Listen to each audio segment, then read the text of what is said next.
오늘도 하나님께서 저와 여러분에게 주시는 말씀은 시편 44편 1절 이하의 말씀을 통하여 시편의 공동체 강구실을 보라 하신다는 말씀의 제목으로 하나님의 말씀이 선포될 때 하나님의 목적 계획 뜻이 잘 들려져서 그 말씀에 순종할 때 주시는 참 복을 마음껏 누리시는 저와 여러분 되기를 주의 이름으로 축원합니다. 오늘 세 번째 단락에서요. 첫 번째 시편의 단락이 지혜시 17편을 우리가 봤죠. 그리고 두 번째 단락에서 개인이 기도하는 그런 시를 45편을 다 봤습니다. 그리고 오늘부터는 12편의 시인데요. 공동체가 하나님께 드리는 강구시입니다. 그러면 이제 첫 번째 강구시가 44편이었고요. 다음이 60편, 74편, 79편, 80편 이런 식으로 12편을 봐야겠는데 분량 따라 시간은 좀 달라지겠지만은 공동체라는 것은 그 당시에 이스라엘 나라를 이야기하는 거죠. 야곱의 후손들 중에 나라. 그게 여기는 이제 이스라엘의 탄원 이렇게 얘기하는데 어떤 일이 생겼든지 하나님께 기도할 수밖에 없었던 나라 전체가 하나님께 기도하는 그런 일이 벌어진 겁니다. 그래서 자기들이 드리는 모든 기도를 결국은 하나님이 안 들으시면 끝이잖아요. 그래서 이 주제 단어는요. 23절에 22절부터 볼게요. 우리가 종일 주를 위하여 죽음을 당하게 되며 도살할 양같이 여김을 받고 산다는 거야. 그래서 하나님 깨십시오. 주무시는 것 같다는 거예요. 우리를 돌보시지 않는 것 같다. 얼마나 답답하면 이런 기도하겠습니까? 그래 주여 깨소서 어찌하여 주무시나이까. 일어나시고 우리를 영원히 버리지 마소서 하는 것이 깨어달라는 거야. 움직여달라. 그러니까 이게 탄원이죠. 그러니까 하나님이 무슨 원인에선가 응답도 없고 대답도 없고 해답도 없는 그런 상황에 놓였을 때 자기 자신을 돌아보면서 회개하게 되는데 이것도 역시 원인을 찾아갑니다. 옛날에는 이랬는데 지금은 이렇다. 이렇게 설명을 하거든요. 제가 자주 이야기하는 겁니다. 무슨 결과가 나왔으면요. 지금 현재 무슨 결과가 이래 있잖아요. 이게 고통스럽지 않으면 결과가 아직 안 난 겁니다. 뒤에 가야 나거든요. 그런데 지금 이게 고통스럽다고 생각되거든. 이 결과의 시점에서 시작점을 봐야 됩니다. 시작점을 보면은 무엇이 잘못돼서 출발해서 이런 결과를 낳았는가. 성경으로 우리 본다면은 그 일 후에거든요. 그 일이 악하면은 뒤의 일도 악하다는 거야. 그 자기가 악의 씨앗을 뿌렸으면은요. 악을 풍성히 거두게 되어 있고요. 씨앗은 하나를 뿌리면 반드시 하나보다 더 많은 것을 냅니다. 악을 뿌렸으면 악의 열매를 거둘 것이고 결실을 맺을 것이고 선의 씨를 뿌렸으면 선한 열매를 거두게 된다. 이게 성경의 원리입니다. 자, 이 이스라엘 백성들이 왜 탄원까지 하게 됐을까? 자기들이 기도를 안 들어주신다는 거라. 1절에 보면은 옛날에 행하신 일을 그들이 우리에게 알려주네. 그들이 우리에게 알려주면 선진들이 알려줬겠죠. 그리고 또 주변 사람들은 다 알아요. 이스라엘 백성들이 광야를 건너서 40년 동안 민수교회 속에서 훈련받고 난 뒤에 가나안 들어온 걸 안다고요. 거기 기생 라합도 알아줬잖아요. 그런데 정작 본인들은 하나님의 은혜를 잊어버렸다는 거예요. 이 말은 다시 이야기하면 오늘 우리 그리스도인들이 구원의 은혜를 잊어버린다는 거예요. 우리가 처음 예수를 만나고 구원의 감격이 우리에게 밀려왔을 때 그 감격을 생각한다면 어떤 불평도 사실은 하나님께 합당하지 않습니다. 우리가 영생을 얻게 해주고 우리의 모든 문제를 다 응답하셨던 하나님, 처음 만났던 그 하나님을 기억한다면 지금 우리가 투쟁하고 불평하고 어려워져 있는 이건 아무것도 아니다는 거죠. 그러니까 영생을 얻었으면 다 얻은 겁니다. 그 포함된 게 이 땅에 내가 구하는 것들 있잖아요. 돈, 환경, 조건. 어떤 조건도 구원 속에 다 들어가 있어야 되거든요. 거기 다 녹아 있어야 되고 내가 이걸 다 내려놓더라도 그 구원만은 붙들어야 되겠다 하는데 어제는 사람들이 간이 얼마나 큰지 구원 내밀고 돈 준다 하면 마귀의 미혹에 넘어가겠다고 작정하는 사람이 있는 것 같아요. 그러나 하나님이 택하신 백성이라 그게 잘 안 되거든요. 안 되니까 무엇을 내가 쫓아가는가 내 마음속에 자기가 잘 알아요. 본인이 압니다. 내가 겉으로는 아주 거룩한 척하고 온화한 척하고 품위가 있는 신앙인처럼 이렇게 해도요. 정말 하나님의 사람들의 눈에는요. 그게 다 보입니다. 가정한 게. 사람의 눈에도 그래 비쳐 보이는데 하나님 눈에는 어떻겠습니까? 선명하게 안 보이겠습니까? 그러니 우리가 간대 없다 하잖아요. 속일 수가 없습니다. 손바닥으로 두 눈을 가리고 하늘이 없네 이렇게 이야기 못 한다는 거예요. 그 하늘이 없는 거 아니잖아요. 자기 손등이 보인다고 하늘이 없네 이렇게 하면 안 되잖아요. 하나님 계십니다. 여기도 여긴 2절에 주께서 주의 손으로 묵백성을 내쫓으시고 우리 조상을 이 땅에 뿌리박게 하시. 이 땅은 가나안 땅이죠. 적각 꿀이 흐르는 땅이 됐죠. 이거 받기 전에 뭐 했습니까? 광야에서 출애굽하기 전에, 출애굽하고 난 뒤에, 출애굽하기 전에 430년 동안 이스라엘이 거기 살았잖아요. 야곱이 내려가서 이스라엘 나라를 만들 때까지 인구가 불어나도록 하나님 둔 거죠. 그럼 애굽의 문화가 이 사람들을 다 장악한 거잖아. 그때 하나님이 크게 그들 인 안 하신 것 같잖아. 그런데 꽤 나올 때 되니까 하나님이 응답하셨죠. 탄원하기 시작할 때 그때 응답하셨죠. 그리고 그들이 자기들만의 하나님이 있다는 것을 알고 구원의 은혜를 입고 예수의 보혈의 피가 그때도 적용된 거죠. 10재앙 마지막 재앙이 그 재앙이잖아요. 그리고 난 뒤에 홍해를 건너며 세례를 받았고 시내산에 계신 하나님을 모세가 중간자 역할을 하면서 율법을 받았고 그리고 38년 동안 광야에서 이제 생활하면서 옛날의 구속 세상에 있었을 때 애굽에 있었을 때 때를 벗겨내는 일을 38년 동안 훈련받는 중에 1세대는 다 죽고 1세대가 실수했기 때문에 2세대, 3세대는 실수 안 하려고 몸부림만 쳤겠습니까? 그러면서 세월이 흘러가니까 어떻게 해요? 희미하게 됐다는 거예요. 잊어버렸다는 겁니다. 그래서 여기 이제 그런 이야기를 우리 조상들이 이 땅에 뿌리를 박게 하시며 주께서 다른 민족을 고달프게 하시고 우리 조상들을 번성하게 하셨나이다. 옛날에 그랬다는 거예요. 그들이 자기 칼로 땅을 얻지 아니했다. 맞죠? 하나님의 천번 만번의 은혜로 이 땅을 얻게 된 거죠. 그러니까 여호수아 전쟁이 전부 다 하나님께서 천둥과 번개, 광음소리 이런 걸로 전쟁을 다 이기게 만든 거예요. 그게 표적이 되어 있는데 그런데도 후대들이 이런 것들을 다 까마득하게 잊어버린다는 겁니다. 그 왜 그러냐? 성경을 안 가르쳐 그래요. 오늘도 우리가 하나님의 은혜를 깨닫는 것은요. 성경을 안 가르치면요. 금방 잊어버려 봅니다. 이게 마귀는 일평생 하나님의 말씀 공부하는 것을 싫어하고 배우는 사람들 싫어하고 배운 것을 지우는 일을 계속 지금 하고 있거든요. 오해하게 만들고 곡해하게 만들고 이상하게 받아들이도록 그렇게 작업을 하고 있습니다. 그러나 옛날로 기억해 보니까 이런 거야. 칼로 땅을 얻어 차지함이 아니요 그들의 팔이 그들을 구원함도 아니라 오직 주의 오른손과 주의 팔과 주의 얼굴에 빛으로 하셨으니 주께서 그들을 기뻐하신 까닭이다. 그렇게 했는데 이들이 전부 다 하나님을 모른다 하고 등 돌리기 시작한다는 겁니다. 4절에 하나님이여 주는 나의 왕이시니 야곱에게 구원을 베푸소서 하는데 이 야곱이 이스라엘로 바뀌었죠. 이름이. 지금 이스라엘 전체를 이렇게 이야기하는 겁니다. 6절에도 나는 내 활을 의지하지 아니할 것이라. 그게 내 활을 의지하지 않겠다는 것은 자신이 뭘 하지 않겠다는 겁니다. 하나님께 의뢰하겠다는 거예요. 그런다고 해서 맥타랑 누부가 하나님 의뢰했으니까 하나님 알아서 해서 하고 이렇게 누워있으면 안 됩니다. 우리가 해야 될 바가 있거든요. 7절에 오직 주께서 우리 원수들에게 구원하시고 8절에 우리가 종일 하나님을 자랑하였나이다. 우리는 하나님의 이름에 영원히 감사하리다. 여기서 멈추면 안 되고 하나님이 하라 했던 명령의 말씀들을 순종해 주는 겁니다. 하지 말라 하는 것에 순종하는 것이 말씀에 준한 사람들이거든요. 그래서 이건 배워야 된다는 겁니다. 그러나 9절 여기는 반전입니다. 앞에는 이렇게 하나님이 우리를 기억해 보니까 이렇게 하셨다라고 우리한테 전승되어 내려오는데 그러나 이제는 말이야. 그럼 다시 이제는 하는 말에 동그라미 쳐놓고요. 1절에 옛날에는 1절에 있죠. 옛날에 이 옛날의 단어와 뒤에 이제는 우리를 버려 욕을 당하게 하시고 왜 이런 일이 생겼을까? 물어보나만 하지 뭐. 하나님을 떠났다 하나님을 등 돌렸다는 거야. 그 히브리서에 나오죠. 사도들이 막 죽어나가니까 개신교 교인들이 다시 유대교로 돌아가는 것들 말씀을 한번 들었는데 다시 구속으로 돌아간다는 거라. 안 된다는 거예요. 그게.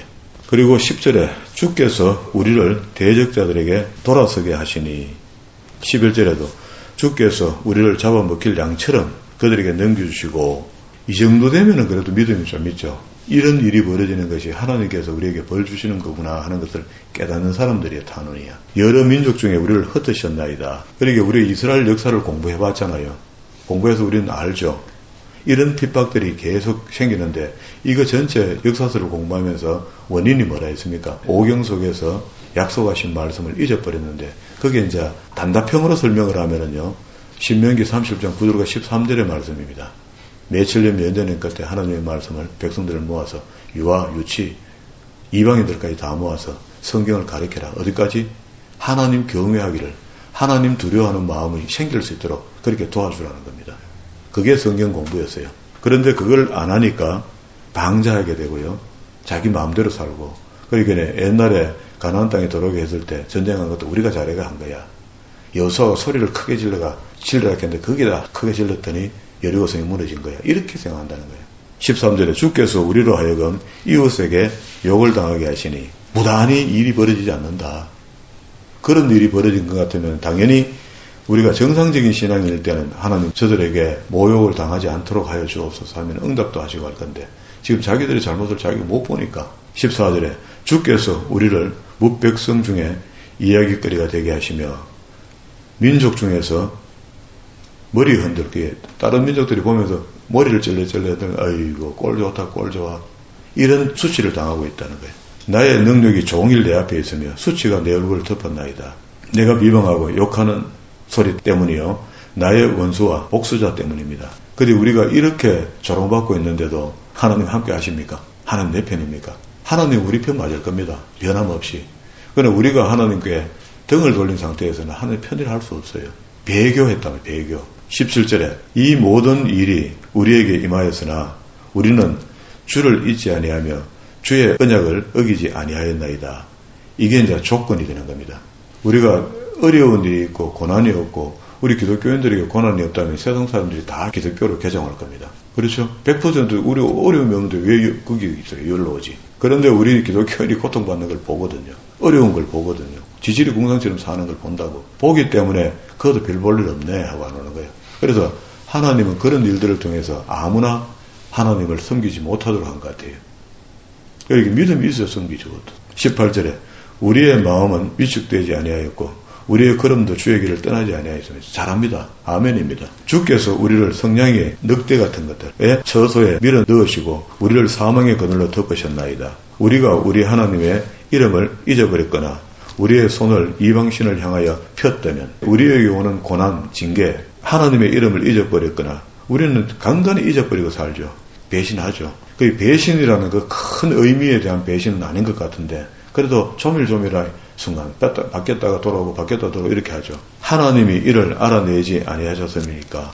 무릇 주는 마음의 비밀을 아시나이다. 그렇게 아닌 것도 알고 맞는 것도 압니다. 그러니 우리가 하나님 앞에 담백하게 진짜 부끄럼 없이 설 수 있었으면 좋겠다. 22절 우리가 종일 주를 위하여 죽음을 당하게 되며 도살할 양같이 여김을 받았습니다. 그런데 우리가 잘못해서 이런 일이 벌어진 건데 그래도 지금 우리가 탄원하고 있으니 주무시는 것처럼 하지 말고 우리한테 좀 은혜를 입혀달라는 거다. 응답해달라는 거다. 주여 깨소서 어찌하여 주무시나이까. 주님은 하나님은 뭡니까? 주무시지도 안 하고 졸지도 안 하시죠. 어찌하여 주무시나이까. 일어나시고 우리를 영원히 버리지 마소서. 어찌하여 주의 얼굴을 가리시고 우리의 고난과 압제를 잊으셨나이까. 지금 우리가 당하고 있는 현상들을 잊었습니까? 이렇게 하는데 이 민족의 회복이 일어나려면은 얼마나 큰 고통이 있었는가를 우리가 알아야지. 그게 하나님이 그런 프레스를 안 주면은요 절대 이런 기도가 안 나와요. 민족이 고통이기 때문에 통곡을 하거든요. 그러니까 이제 남북이 통일왕국이 됐든 아니면 남북으로 갈라졌든 통일왕국 때는 다윗 때니까 그래도 좀 흥망성쇠야. 솔로몬도 역시 흥망성쇠입니다. 끝자락으로 하면서 우상이 들어오면서 이상하게 돼가기 시작하는 거예요. 그때 최초의 경고가요. 열왕기 상서 11장에 한번 보세요. 상서 11장에 보면 솔로몬이 타락하는 장면이 나와요. 이게 대표적입니다. 왕이 타락하는 거니까. 우상 숭배에 길들여지기 시작하는 거라. 1천 여인이 가져온 신들을 허락합니다. 예루살렘 성전에서 섬기는 것을. 산당을 만들고 거기에 섬기는 것을 솔로몬이 허락한 겁니다. 이러니까 죽을 짓을 한 거죠. 그러니까 왕만 죽는 게 백성이 다 죽는 겁니다. 지금. 지도자가 이 모양이 되면. 그래서 하나님께서 경고하시는데요. 5절 봅시다. 이는 시돈 사람의 여신 아스다롯, 그 다음에 암몬 사람의 가정한 밀곰, 그리고 7절에 모압의 가정한 그모스, 그리고 또 7절 후미에 암몬 자손의 가정한 몰록을 위해서, 몰록은 인신제사를 받습니다. 사람을 제물로 받아요. 이런 신들, 그렇게 아스다롯, 밀곰, 그모스, 이런 신들을 섬기니 그가 또 그의 이방 여인들, 1천 여인이죠. 여인들이 위하여 다 그와 같은지라 그들이 자기의 신들에게 분향하며 제사하였더라. 어디서? 예루살렘 성 안에서. 이래 하니까 솔로몬이 마음을 돌이켜 이스라엘의 하나님 여호와를 떠났으므로 하죠. 그러면 우리는 우리 마음속에 돈신이 들어오면은, 만문신이 들어오면은 하나님을 떠난 게 아닙니까? 맞습니까? 떠난 거죠. 다른 게 들어오면 그렇단 말입니다. 내가 벤츠를 하나 샀는데 이게 너무너무 좋아가 밤에 잠잘 때도 아까봐가 막 놔두지를 못하겠어, 밖에. 그런 마음이 생겼다 하면 그건 우상이 되는 겁니다. 아파트를 하나 샀는데 눈에 넣어도 안 아픈 것 같아. 아이고, 내 평생에 이거 하나만 하면 막 이제 했다 싶고 한번 해봐요. 그래, 돈이 생기고 재물이 생기게 되면은 문제가 따라오는데 그 문제를 이길 힘이 없는 사람에게 재물을 줄 택이 없잖아요, 하나님께서. 그러니까 이에 대해서 하나님께서 13절에 오직 내가 이 나라를 다 빼앗지 아니하고 내 종 다윗과 내가 택한 예루살렘을 위하여 한 지파를 남겨두리라. 요거 약속하고요. 그러고 난 이제 경고합니다. 이렇게 경고했는데 결국은 하나님께서 경고의 재료를요. 14절에 여호와께서 에돔 사람 하닷을 이렇게 솔로몬을 대적하게 했고 그 상황에서는 하닷이 일어설 수가 없는 상황입니다. 그런데 하나님이 하닷에게 힘을 주니까 솔로몬을 대적하기 시작해요. 뒤에 23절에 하나님이 또 엘리아다의 아들 르손을 일으켜갖고 솔로몬을 대적하게 합니다. 그때 상황에서는 솔로몬을 대적할 수 있는 인물이 없어야 됩니다. 그런데 하나님이 대적하게 하니까 대적해요. 그리고 26절에 솔로몬의 신하 느바스의 아들 여로보암 북왕국 왕이 되는 사람들 장차 여로보암이 또 손을 들어 왕을 대적하였으니 그는 에브라다의 족속 세레다 사람이요 그의 어머니의 이름은 약간 더 설명하는 것은 이 사람이 앞으로 인물로 나온다는 겁니다. 족보. 그리고 난 뒤에 아이야가 여로보암에게 예언을 해줘요. 너 어쩌면서 10지파를 가져간다. 북왕국 왕이 된다. 하고 남왕국은 르호보암을 통해서 왕가가 이루어지잖아요. 여기까지는 그래도 하나님께 기회가 많죠. 회개하고 돌아가 보면 되죠. 그런데 르호보암도 엉망진창. 여로보암도 베델과 단에다가 우상을 만들어 놓고 90%의 백성들을 예루살렘 성에 올라가지 못하도록 하나님 도성에 올라가지 못하도록 길을 막은 겁니다. 그리고 거기다 우상 숭배 요게 하나님을 믿는 거다 하고 거짓말로 신을 제안한 거죠. 하나님을. 그렇게 해서 죽을지만 하던 이스라엘이 주전 722년에 그럼 17장으로 넘어와요. 11개 하서 17장 이거는. 세월이 이 책의 두께만큼이나 흘렀겠죠. 수백 년이 흐르고 난 뒤에 마지막 북왕국 호세아 왕 때에 아수르가 내려와서 싹 다 쓸어봅니다. 17장 1절에 유다왕 아하스 제 12년에 엘라의 아들 호세아가 사마리아에서 이스라엘의 왕이 되어 9년간 다스릴 때에 여호와의 보기에 악을 행하고 있죠. 그때에 3절에 아수르 왕 살만에셀이 올라와서 호세아가 그에게 종되어 조공을 드리더니 그리고 여기다가 아주 상세하게 이 왜 아수르가 내려오게 되는가를 여기 지금 17장 3절에 그 앞에다가 3차 아수르 공격 이래서 놓으세요. 앞에 1, 2차가 돼 있거든요. 17장 3절에 세 번째 올라왔는데 그 북왕국이 이렇게 멸망이 되거든요. 그 원인을요. 7절부터 원인을 설명하는데 한번 보세요. 17장 7절 후미에 지금 우리 시편에 이스라엘 전체가 하나님께 탄원하는데 그런 고장난 부분들이 왜 고장났는가를 지금 제가 찾아주는 겁니다. 여호와께 죄를 범하고 다른 신들을 경외하며 7절 후미에 두 번째 9절에 이스라엘 자손이 점차로 불의를 행하여 그 하나님 여호와를 배역하여 모든 성읍의 망대로부터 견고한 성에 이르도록 산당을 세웠다. 북왕국입니다. 북왕국 지금 현재. 망하고 난 뒤에 되니까 원인을 이렇게 이야기하는 거예요. 그리고 밑에 보세요. 모든 산 위에 모든 푸른 나무 아래 목상과 아세라상을 세우고 우리는 지금 눈에 보이는 우상은 안 세우고 있지만 수많은 우상들을 가지고 있는 기독교인이라 자처하는 사람도 있다. 7절에도 세 번째입니다. 이방 사람같이 그곳 모든 산당에 분향하여 이웃 나라 신이 더 센 것 같다 하는 느낌을 가진 겁니다. 왜? 베델의 단에다가 우상을 만들어 놓고 회복이 잘 안 되거든. 그러니까 다른 신들을 또 끄집어 오는 겁니다. 복제해가 오는 겁니다. 그래서 거기다 했고 12절에 우상을 섬겼으니 이는 여호와께서 그들에게 행하지 말라 말씀하신 것이다. 행하지 마라 했던 거 너무 단순하잖아요. 안 했으면 좋겠다 하는데 안 해야 될 일을 하게 되니까 나라가 망했습니다. 그럼 가정은 안 망하겠습니까? 그렇게 우리가 공동체 단위로 본다면은 지금은 각인이 구원받지만 그때는 공동체잖아요. 이스라엘 나라가 문제가 생긴다고. 백성이 잘못하면은요. 그럼 다시 그걸 축소해 보면은 지금은 우리가 각인이 구원받는다 하지만 가정에 이런 불상사가 생기면 가정이 힘들어질 거 아닙니까? 교회에 이런 일이 생기면은 교회 공동체가 힘들어질 거 아닙니까? 15절에 네 번째입니다. 여호와의 율례와 여호와께서 그들의 조상과 더불어 세우신 언약과 경계하신 말씀을 성경을 버려버렸대요. 약속을 버렸다는 것은 성경 말씀을 전부 다 없애했다는 겁니다. 더욱 죽을 죄를 했죠. 그리고 15절 후미에 5번째, 따르지 말라 하신 사방의 이방 사람을 따라 그들의 하나님 여호와의 모든 명령을 버리고 자기들을 위하여 두 송아지 형상을 부어 만들어 아세라 목상과 일월 성신과 바알을 섬겼다. 송아지 우상도 모자라갖고 추가로 아세라, 일월 성신, 바알 추가로 계속 귀신을 만들어 올렸다. 6번째, 자녀를 불태운다. 이거는 몰록신에게 드리는 그거죠. 7번째, 복술과 사수를 행하고 오늘도 넥타이 맨 전재희한테 찾아가죠. 용하다는 목사한테 가서 또 이거 될까요 할까요 하지 말까요 할까요 묻죠. 그게 무슨 행태입니까? 욕심내면 안 된다는데 욕심이 없으면 물을 택이 있습니까? 주의 뜻대로 대리다 하고 우리가 겸손한 마음으로 하나님의 뜻을 바라고 있으면 물을 게 뭐 있습니까? 복술과 사수를 행하고 스스로 팔려 여호와 보시기에 악을 행하여 그를 경록케 하였으므로 자 결론입니다. 이 북왕국 이스라엘이 멸망하는 결론인데요. 여호와께서 이스라엘에게 심히 노하사 그들을 그의 앞에서 제거하시니 오직 유다지파 외에는 남은 자가 없대요. 남왕국들은 남은 겁니다. 하나님이 하나님을 두려워하라 하잖아요. 경외한다는 말이. 이런 하나님이기 때문에 참으시기는 많이 참으시는데 결국 돌아오지 않으면 하나님의 징계가 떨어진다는 거예요. 떨어지면 끝이야. 이런 일이 이래졌는데 그러면 하나 남겨놓은 거 이거는 남왕국은 그러면 이게 괜찮단 말이야.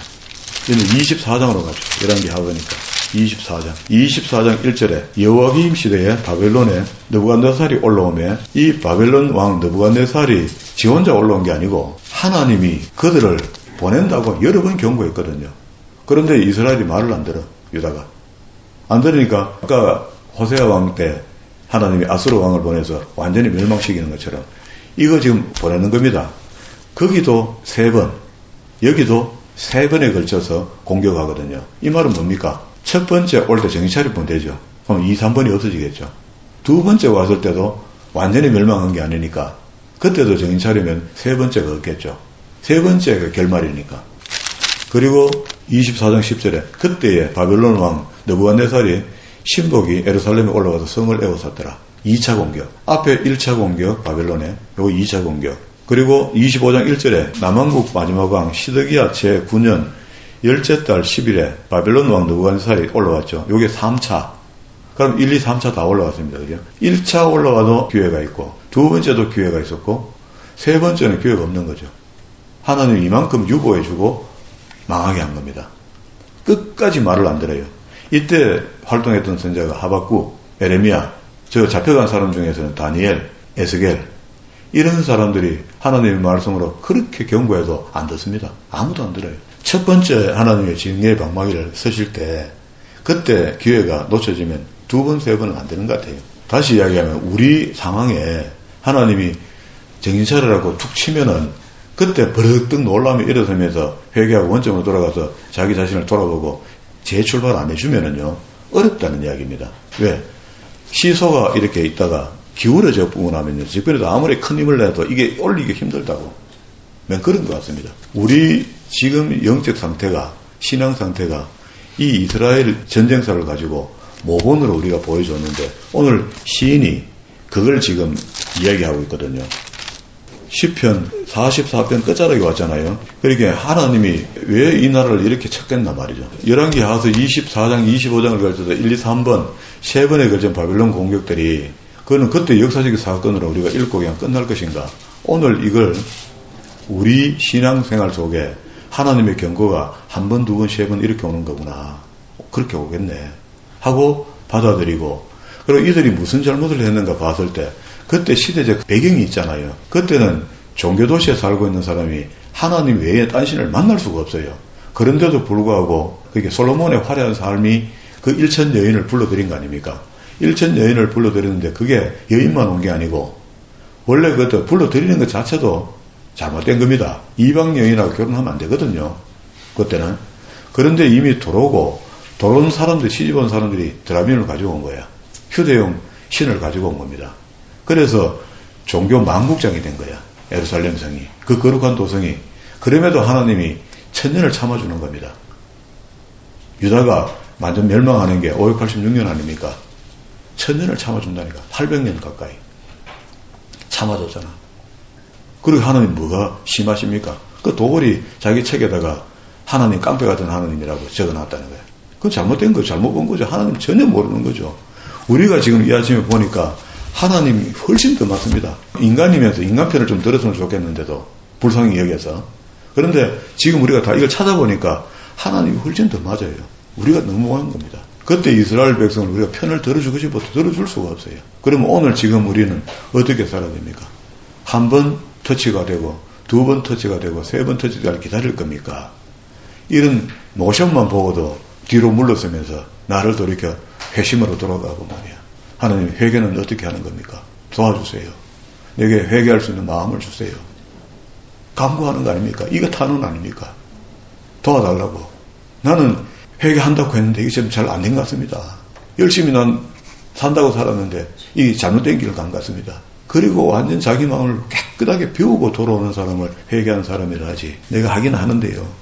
반드시 우리를 도와야 됩니다. 안 되면 재미없습니다. 이런 식의 회개는 그 하나만 아닙니까? 우리가 수없이 교회에서 목사들이 회개하라 했고 되돌려라 했고 문제가 생기면 원점에서 다시 시작해라 이렇게 할 때 그 원점도 찾지 못하고 말이야. 출발점을 못 찾으니까 회복이 됩니까? 다시 한번 자신을 돌아보고 제자리에서 출발하는 것. 이게 묘수입니다. 묘수. 바둑에 한수만 잘라도 판이 뒤집어지는데 그게 우리 신앙인들의 묘수라고. 이 방법밖에 없는 걸 다른 방법으로 백날 해봐도 안 된다고 이거는. 성경이 우리한테 다시 보여주고 있잖아요. 그 기록해놓고 읽어봐도 오늘 아침 읽었을 때 충분히 이건 이해가 되죠. 이렇게 우리가 좀 정리해서 주변 사람들 앞에서 우리의 그런 그 모범된 삶이 성경에 준한 삶을 살아서 회복되는 모습을 하나님의 선전판으로 보여서 나머지 신앙인들도 우리처럼 나처럼 회복되는 삶으로 살아갈 수 있도록 도와줄 수 있는 그런 역할을 감당하는 저와 여러분 되기를 주의 이름으로